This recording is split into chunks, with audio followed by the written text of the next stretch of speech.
오늘은 창세기 10장의 말씀입니다. 10장을 오늘은 안 읽고 바로 하도록 하겠습니다. 읽어도 잘 우리가 큰 의미가 없을 것 같아서 딱 볼 것만 한 절 한 절 우리가 읽도록 하겠습니다. 이제 1장 1절에서 5절까지 한번 같이 한번 말씀을 읽겠습니다. 1절 5절까지. 노아의 아들 셈과 함과 야벳의 후예는 이러하니라. 홍수 후에 그들이 아들들을 낳았으니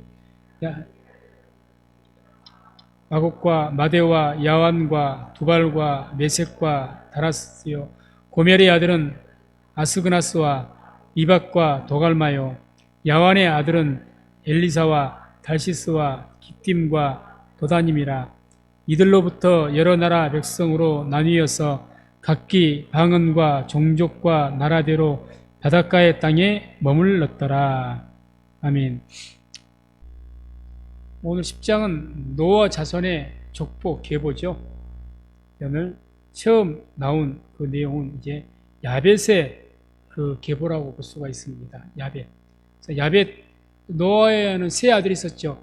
셈과 함과 야벳, 이 세 아들이 있었습니다. 그 중에서 먼저 야벳의 이제 후손들, 그들에 대해서 기록하는데, 그들이 이제 지중해 맨 마지막 절 보게 되면 이들로부터 여러 나라 백성으로 나뉘어서 각기 방언과 종족과 나라대로 바닷가의 땅에 머물렀더라. 그래서 야벳 족속은 지중해 바닷가 그 지역에 주로 몰려 살았고, 그 지중해 바닷가에 있다가 뭐 얼마가 흘렀는지는 모르겠지만, 수백 년이 흘렀는지 어쨌는지 모르겠지만, 그 바닷가에서 배를 타고 나가서 건너편에 있는 유럽으로 건너가서 살았던 그런 이 족속으로 알려져 있습니다. 그래서 유럽으로 진출한 거죠.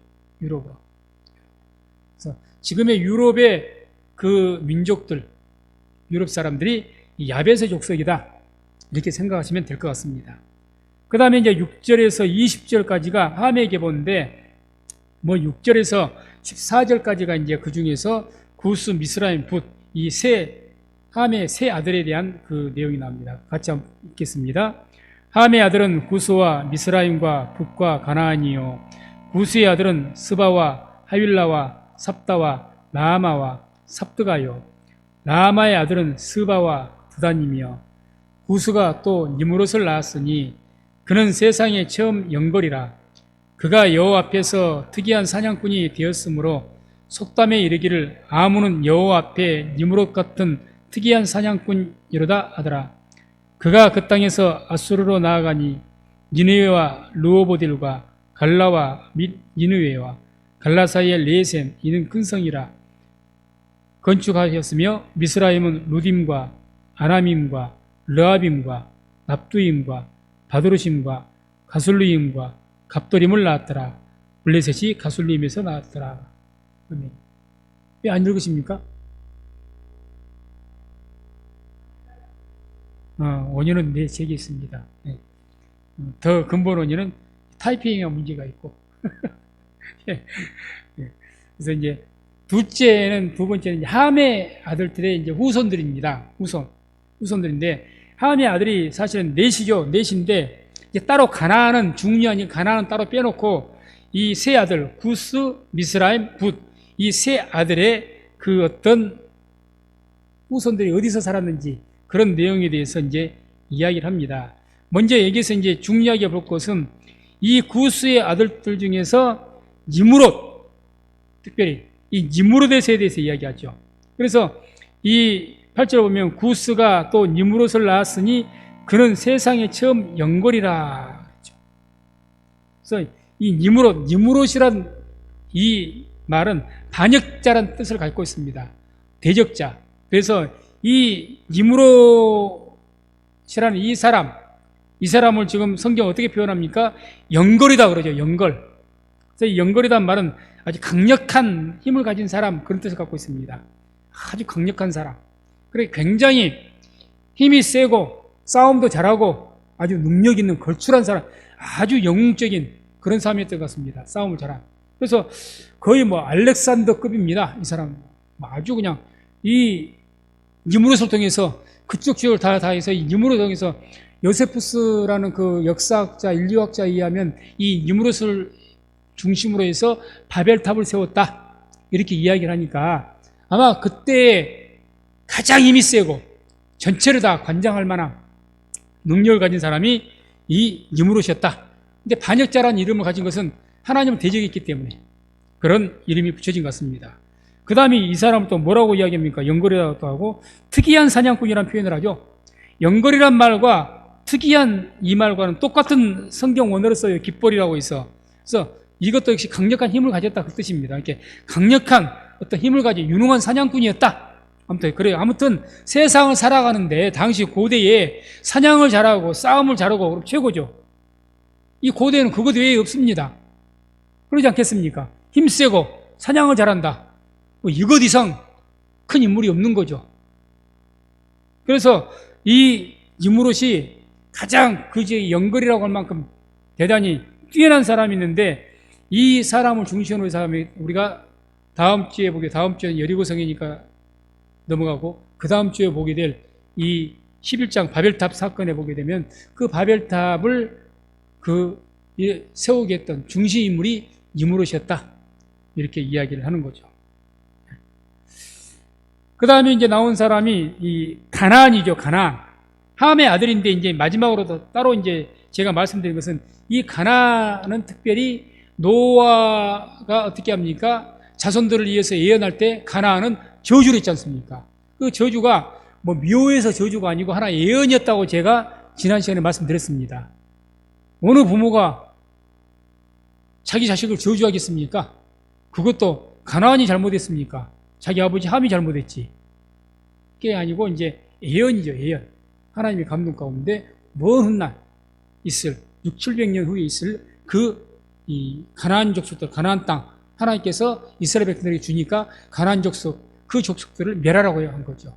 그 땅을 빼앗고 그것을 예언한 그런 어떤 아들이기 때문에 특히 이 사람들은 이제 팔레스타인과 나일강 그쪽에 이제 거주를 했다고 합니다. 팔레스타인 쪽은 뭐 지금 이스라엘 그쪽 지역이고 그 다음에 나일강은 뭐 애굽 쪽. 그래서 그쪽으로 주로 거처를 해서 살았다고 합니다. 그래서 15절 20절을 같이 한번 읽습니다. 가나안은 장자 시돈과 헷을 낳고 또 여부스 족속과 아모리 족속과 기르가스 족속과 히위 족속과 알가 족속과 신 족속과 자 보세요. 이게 다 지금 우리가 출애굽기에 보게 되면 하나님께서 정벌을 하라고 했던 그 가나안 족속을 말합니다. 다 나오죠 얘기가. 그 다음에 계속 읽습니다. 아루아 족속과 스발 족속과 하마 족속의 조상을 낳았더니 이후로 가나안 자손의 족속이 흩어져 처하였더라. 가나안 지경은 시돈에서부터 그라를 지나 가사까지와 소돔과 고모라와 아드마와 스보임을 지나 라사까지였더라. 이들은 함의 자손이라 각기 족속과 방언과 지방과 나라대로 이었더라. 그래서 이 가나안 족속은 이와 같이 후에 이제 팔레스타인 지금 이스라엘 지역 거기에서 주로 살았던 사람이었고 하나님께서는 모세를 통해서 바로 그 가나안 땅을 정복하라. 적과 꿀이 흐르는 땅이다. 진멸하라. 그렇게 명했던 그런 이 우선들입니다. 그 다음에 이제 마지막에 셈의 계보죠. 셈. 셋째. 21절에서 31절까지입니다. 같이 한 목소리로 읽습니다. 셈은 에벨 온 자손의 조상이요 야벳의 형이라.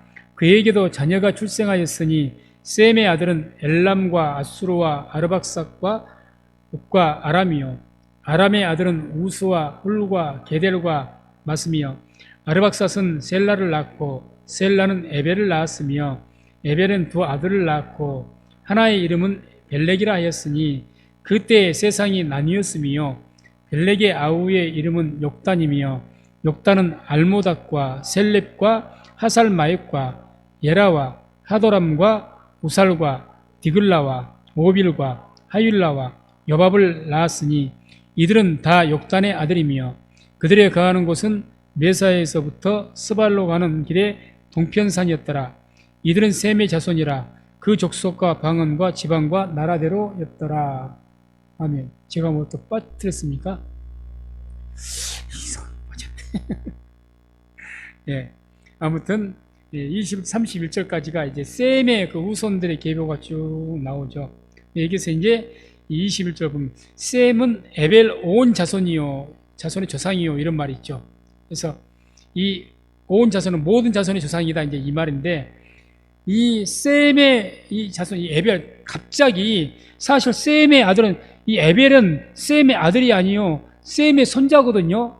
근데 먼저 기록을 하면서 이 에벨의 온 자손의 조상이요, 이렇게 이야기한 것은, 지금 이 에벨은 누구의 아들인가 하면 쭉 읽어보면 아르박삿이라는 그 아들입니다. 아르박삿의. 그래서 이 아르박삿의 그 아들, 갑자기 다른 형제들은 다 빼놓고, 셈이 이 아르박삿만 나온 것이 아니죠. 아르박삿만 나온 것이 아니고, 엘람, 아수르, 아르박삿, 룻과 아람 5명의 자녀를 낳았는데, 다른 자녀들은 다 빼놓고 아르박삿 그 자녀를 먼저 이야기하면, 그것도 자녀, 그 아르박삿도 아니요, 그 아르박삿 아들이니까 손자죠, 손자. 그 중에서 또 에벨, 벨렉도 아니고, 이 에벨을 이야기하면서 이 에벨 온 자손의 조상이다, 이렇게 먼저 이야기한 이유는, 지금 성경이 뭘 지금 집중해서 기록하는가 하면은, 지금 계속해서 셈에서, 아르박삿에서, 에벨에서 이어갈 아브라함 자손으로 이어지기 때문에. 그래서 지금 성경의 초점은 어디 있느냐?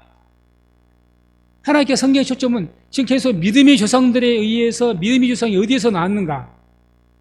하나님 택하신 백성의 족속이 어디서부터 뿌리가 있는가? 이것을 지금 거슬러 올라가서 알려주기 위해서 기록이 되어 있는 겁니다.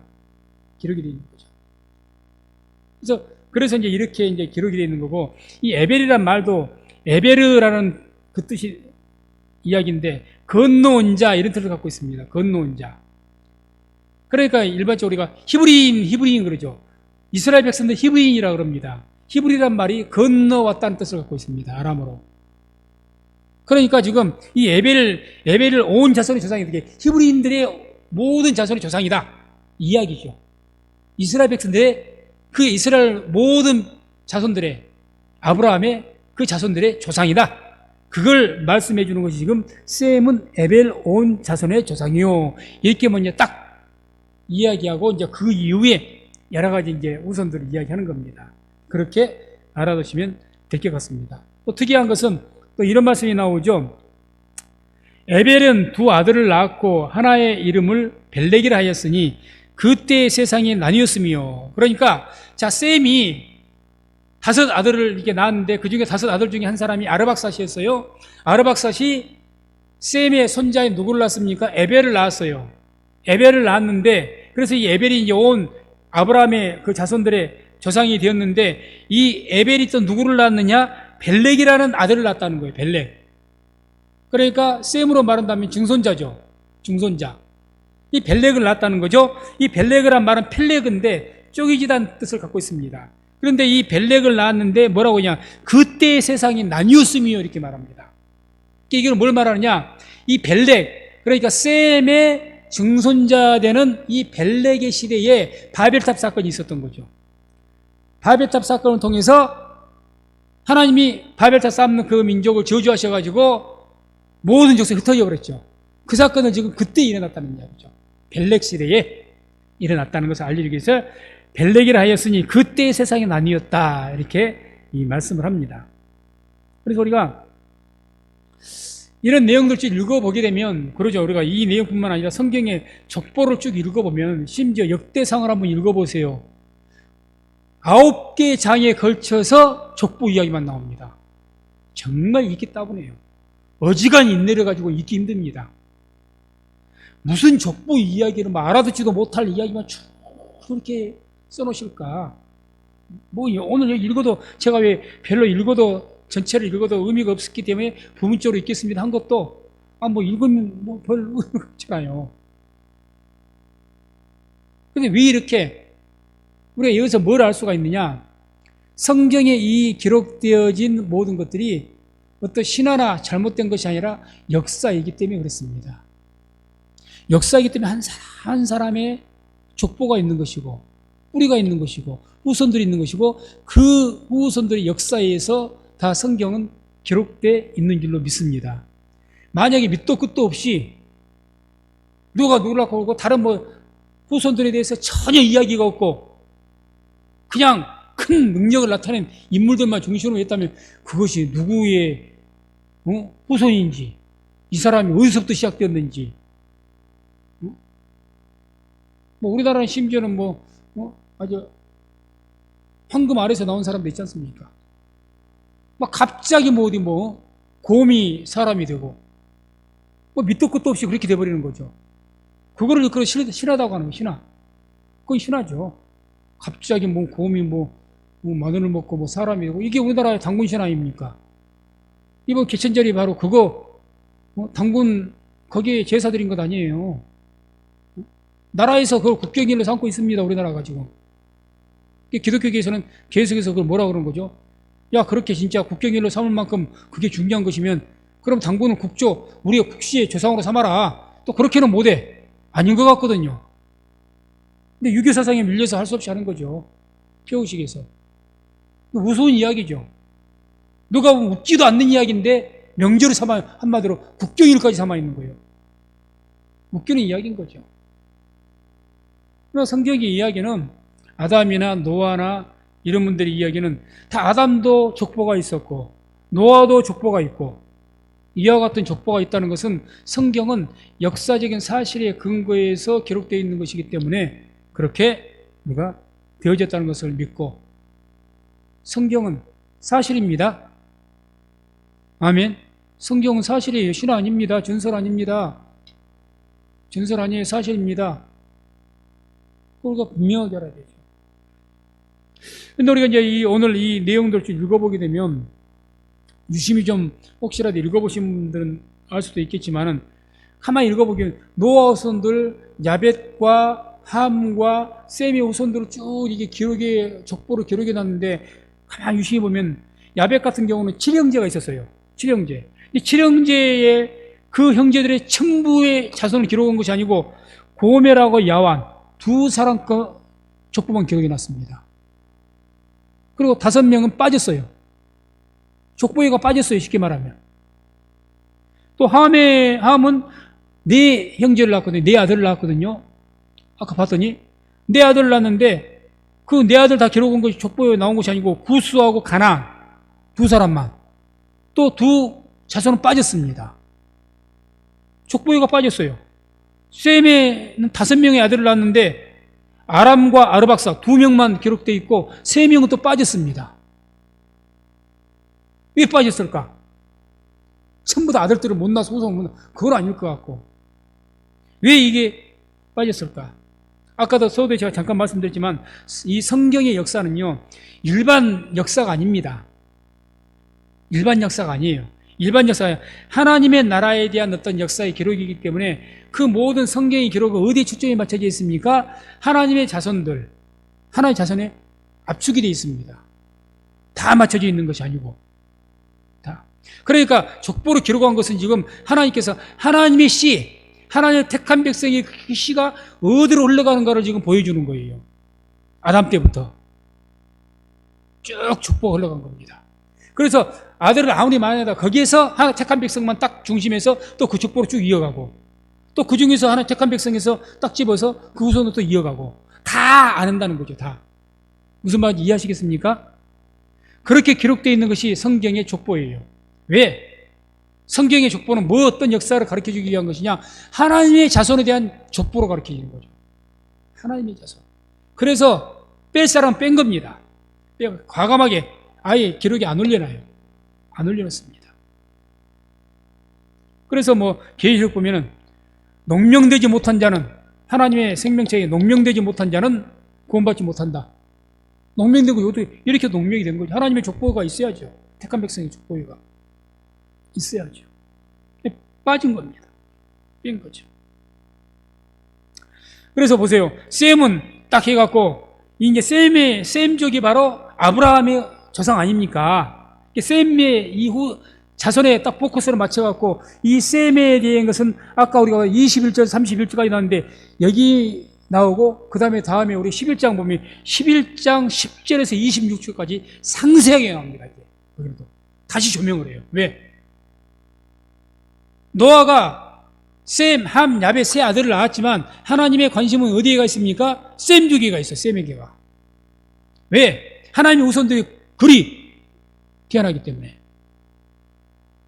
그래서 셈 쪽은 다시 제2차 창세기 11장 10절, 20절 길게 거기는 상세하게 기록을 합니다. 상세하게. 그러니까 몇 년에 몇 살 때 누구를 낳았고 누구를 낳았고 상세하게 기록이 돼요. 그래서 하나님의 그 어떤 이 족보 같은 기록은 하나님의 씨, 하나님의 택한 백성, 하나님의 자손들에 대한 분명한 기록들을 하기 위해서 거기에 초점이 맞춰져 있다는 것을 항상 기억하시고 성경을 읽으시다가 이것이 빠졌네, 이거 왜 이 사람 빠졌지? 의아하실 필요 없습니다. 하나님의 의도를 가지고 그렇게 하신 거니까. 그 다음에 이제 마지막 32절 같이 읽습니다. 이들은 노아 자손의 족속들이요 그 세계와 그 나라대로라. 홍수 후에 이들에게서 땅의 열국 백성이 나뉘었더라. 아멘. 그래서 이제 우리가 인류의 조상이 누구냐? 처음에는 아담이었죠. 그러나 아담 이후에 쭉 이어가다가 노아 때 모든 인류가 다 멸절을 했고 다시 새롭게 인류의 조상이 된 거죠. 노아가 제2 조상. 그래서 이 노아로부터 해서 노아 때 홍수 때 셈과 함과 야벳 이 세 아들들이 있었으니까 이 세 아들을 통해서 이제 인류의 조상이 되어진 거죠. 이거 근본적으로 노아죠. 노아.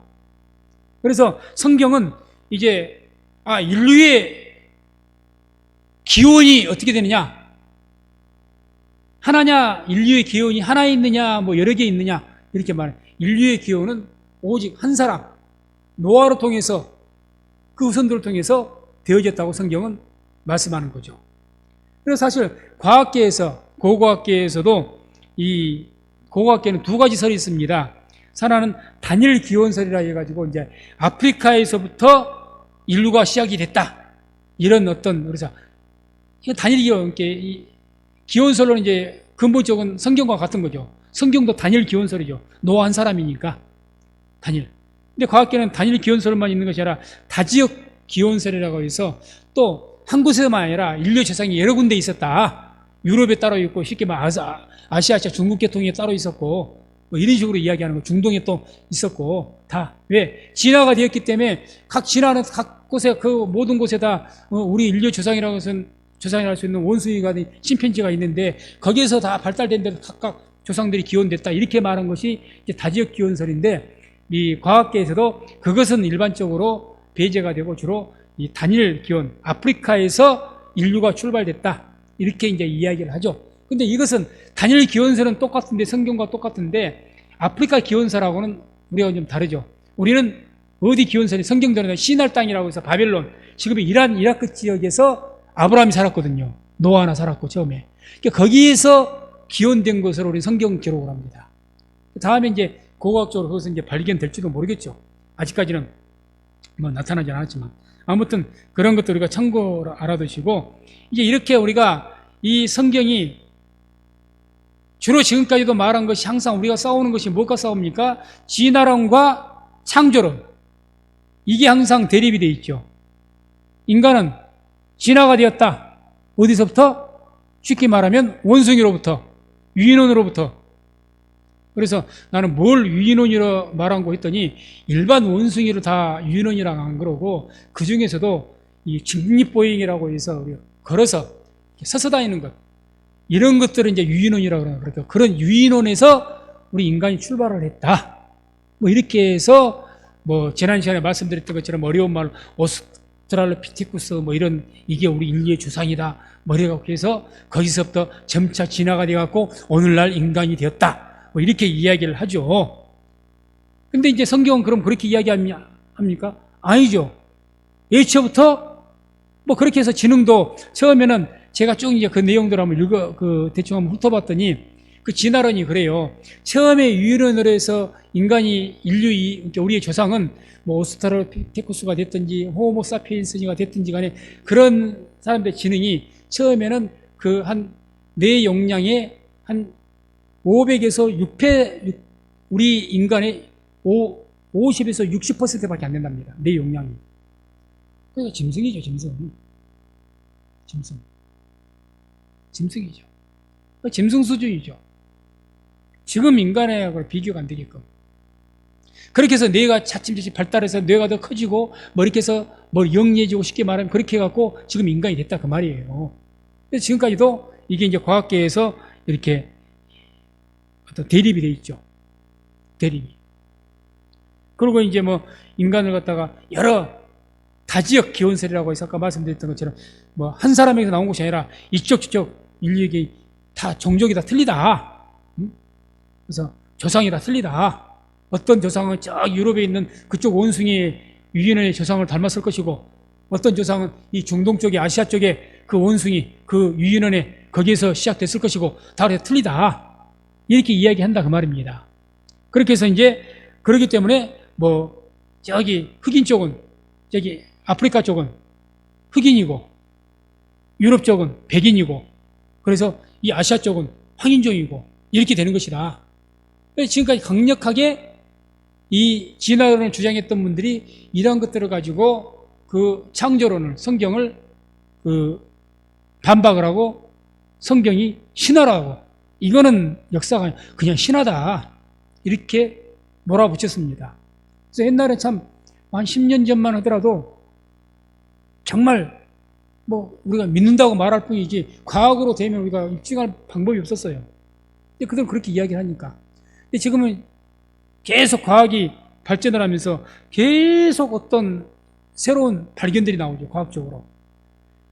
이제 중요한 것. 아까 말씀드렸던 흑인종, 확인종, 백인종.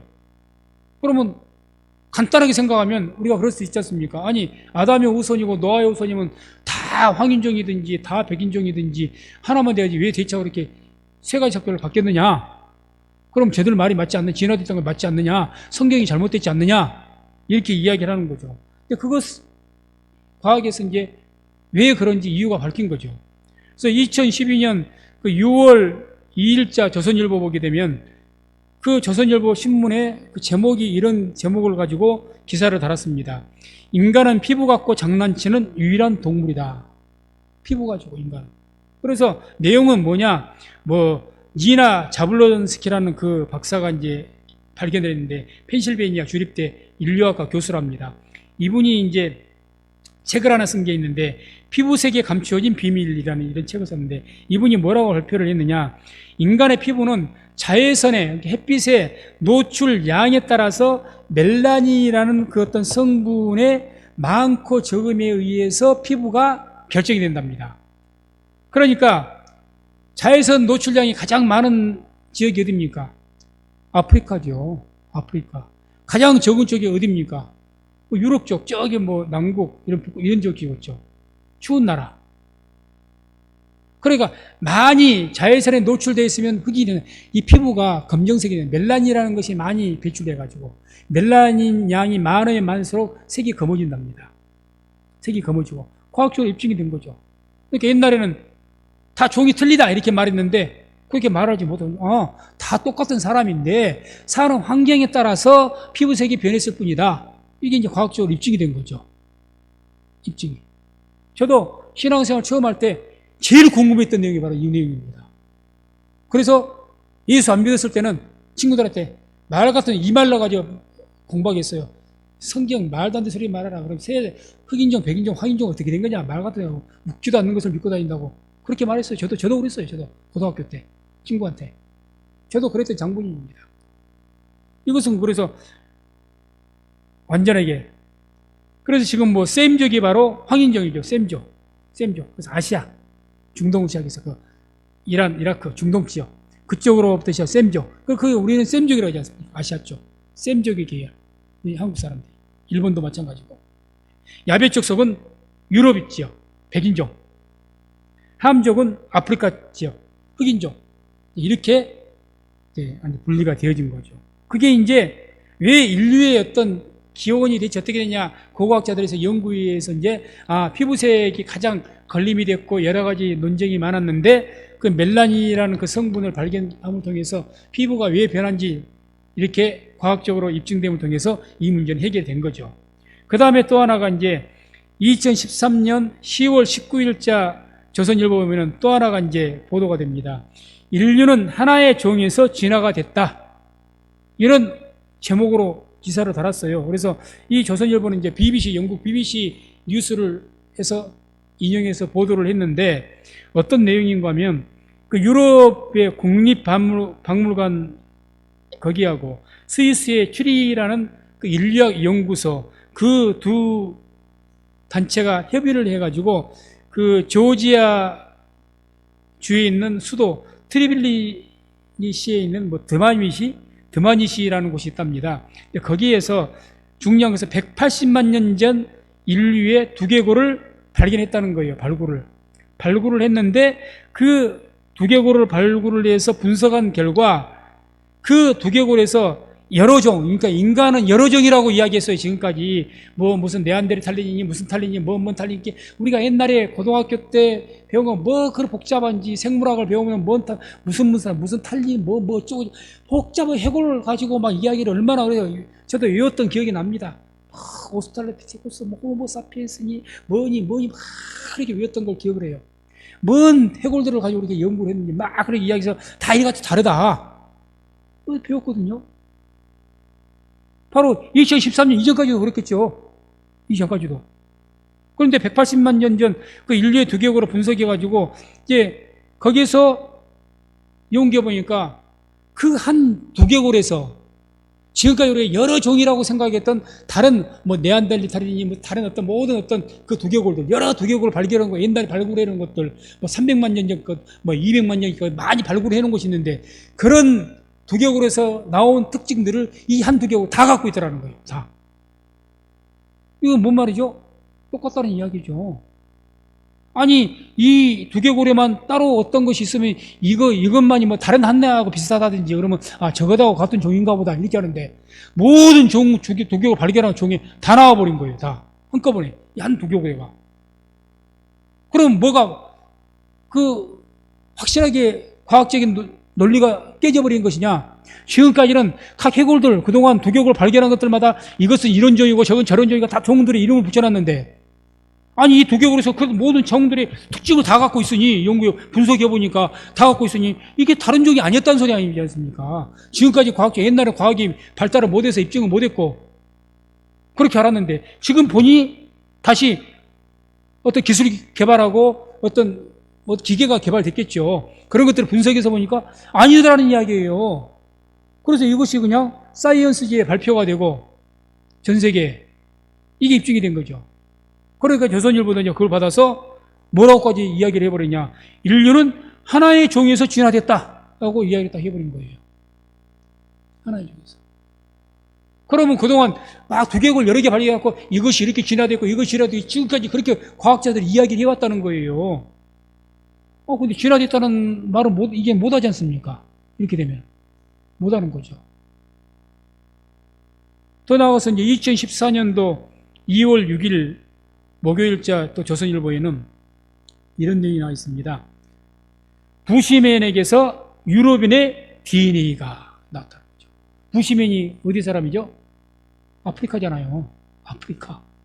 아프리카 흑인종에게서 유럽인, 백인종의 DNA가 거기서 나와버린 거예요. 그러니까 옆에 이제 그 조선일보에서 뭐라고 해놨냐. 인류 진화 정서를 뒤집었다. 이렇게 나온 거죠. 근데 지금은 제가 왜 이렇게 자꾸 이런 어떤 신문 기사라든가 이런 내용들 이야기해드리냐. 제가 분명히 강조드리고 싶은 것은 성경 말씀은 미신이 아니고 오히려 더 시대가 발전하면 할수록 과학이 발전하면 할수록 과학적으로 더 입증이 돼가고 있고 성경은 분명한 사실이라는 이야기입니다. 그러니 하나님 말씀 보실 때 가볍게 보지 마시고 우리가 신화나 그냥 재밌는 그리스 로마 신화 뭐 재미로 있죠. 그거야. 그런가 보다. 뭐 큐피트가 어떻게 했대. 성경은 그런 신화 아닙니다. 분명한 사실에 입증돼서 역사적으로 기록되어 있는 것이고 과학적으로도 이제는 입증이 돼가는 분명한 사실, 진리의 말씀인 줄로 믿습니다. 그래서 그것을 우리 성도님들이 이런 것들을 통해서 보다 더 확신을 가지시고 그런 믿음을 가지고 성경을 보시고 그런 이런 진리의 말씀, 이 진리의 말씀에서 기록된 것, 이와 같이 정말 그 고대 때로부터 이어져 모든 내용이 많습니다. 그동안은 정말 과학이 오히려 발전을 못해서 입증을 못했는데 놀랄 정도로 입증이 돼가니까 우리가 창세기 6장 공부할 때 잠깐 제가 말씀드렸습니다만 노아의 방주, 그 노아의 방주고 딱 하나님께서 노아에게 크기를 어떻게 지으라고 다 길이를 말해주죠. 설계도로 주지 않습니까? 몇 규빗, 높이는 몇 층으로 해서 다 말씀하지 않습니까? 그 규빗대로 축소해서 우리나라 해군 사관학교에서 실제로 제작을 했습니다. 실제로. 그렇게 해서 한번 그 제작한 그걸 갖다가 가공, 그 큰 바다를, 풀을 만들어 놓고 막 태풍을 일으켜 본 거예요. 태풍을. 거기 해군 사관학교 뭐라고 발표를 했느냐? 신문에 나온 이야기입니다. 어떤 태풍이나 그런 것에도 가장 그 비율이 높낮이, 이게 배가 넓이라든가 높이라든가 이 비율이 굉장히 중요하거든요. 안가랑교에서. 그런 비율이 가장 최적합이고 그 이상에 적합할 수가 없다는 거예요. 근데 이 노아 시대가 언제 시대입니까? 우리 과학적으로 얘기하면 원시시대예요, 원시시대. 돌도끼 사용하고 그런 시대예요. 돌도끼 사용한 시대라니까요. 그런 시대에 그런 정교한 배려만 기적이죠. 기적. 근데 그런 것들이 그래서 그런 이런 과학적 모든 사실들이 분명한 진리인 것이 이렇게 계속해서 드러나고 있습니다. 그렇기 때문에 우리가 이런 성경의 말씀을 좀 더 깊이 있게 믿으시고, 저도 옛날에 조금 시간이 갔습니다만은 제가 목회를 시작하면서 전도사 때 그 이후인데 성경을 집중적으로 나름대로 연구하기 보기 시작하고 뜨거운 마음으로 성경을 열심히 읽기 시작했던 것이, 우리 순복음이 사실 부끄러운 이야기면 성경을 잘 안 읽어요. 안 읽습니다. 진짜 안 읽어요. 너무 모릅니다. 그러다가 제가 광신대학교에서 전도사 때입니다. 목회자 세미나가 있다고 해서 거기를 갔어요. 근데 총신대 대학원 어떤 교수 와가지고 이제 창세기 1장에서부터 3장까지 특강을 했습니다. 하루 종일 특강을 했네요. 근데 그분이 창세기 1장, 3장까지를 강의를 하시는데 성경 히브리어 원어를 가지고 풀어주시면서 또 과학적인 것을 입증을 하시면서 제가 얼마나 은혜를 받았는지 모릅니다.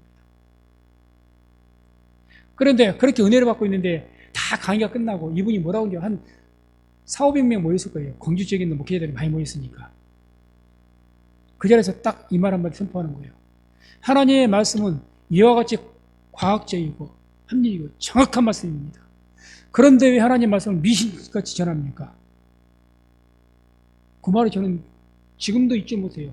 왜 과학적인 하나님의 말씀을 보다도 연구해서 이렇게 정확한 말씀을 정확하게 전달을 해야지 왜 두리뭉실하게 미신처럼 웃기지도 않게 전하느냐?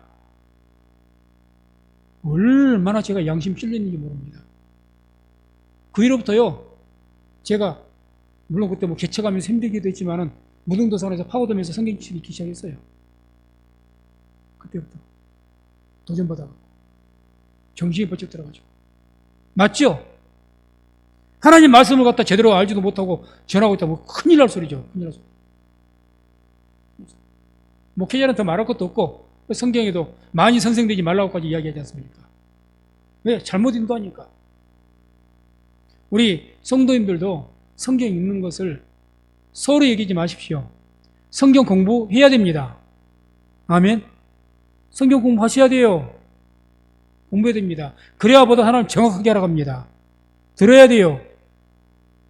막 성경 공부 안 하고 대충 믿어도 되는 것이 아니라는 이야기죠. 그래서 그러한 도전을 받으시면서 하나님 말씀을 좀 더 보시고 또 이렇게 창세기는 이렇게 성경을 공부하는 식으로 이 말씀을 나누니까, 그래서 하나님 말씀을 통해서 바르게 알고 바르게 믿고 바르게 실천할 수 있는 우리 성민교회가 될 수 있기를 주의 이름으로 축원을 드립니다. 기도하겠습니다.